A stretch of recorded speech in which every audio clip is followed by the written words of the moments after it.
এই সমাজের মুসলমান এখন আচার ব্যবহারের পাওনা যে একজনের সাথে আরেকজনের, আমি কোনো অন্যায় ব্যবহার করে ওনার কষ্ট দিলে আমার জন্য হারাম হবে, উনি কোনো অন্যায় ব্যবহার করে আমার কষ্ট দিলে ওনার জন্য হারাম হবে, এই কথা এখন সমাজের মুসলমান বুঝেই না।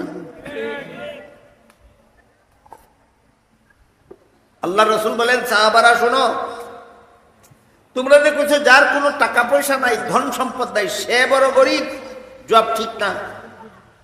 রসুল বলেন, দুনিয়াতে সবচেয়ে বড় গরিব হইল ওই ব্যক্তি যে অনেক ইবাদত বন্দেগী করছে, ফরজ আমলও করছে, ওয়াজিব আমলও করছে, সুন্নত আমলও করছে, নফল মুস্তাহাব আমলও করছে, কিন্তু দুই ধরনের ফাওনাদারের ফাওনা দিছে না। কত ধরনের? এক ধরনের ফাওনা দিল টাকা পয়সার ফাওনা, ধন সম্পদের ফাওনা, আর এক ধরনের ফাওনা হইল আচার ব্যবহারের ফাওনা। আমার এতক্ষণের কথা বুঝে থাকলে বলেন, সমাজের প্রতিটি মানুষের কাছে অন্য মানুষের আচার ব্যবহারের ফাওনা আছে। আচার ব্যবহারের, ধন সম্পদের ফাওনা পরিশোধ না করলে যেই শাস্তি হাসরের মাঠে ভোগ করতে হবে, আচার ব্যবহারের ফাওনা পরিশোধ না করলেও হাসরের মাঠে সেই একই শাস্তি ভোগ করতে হবে।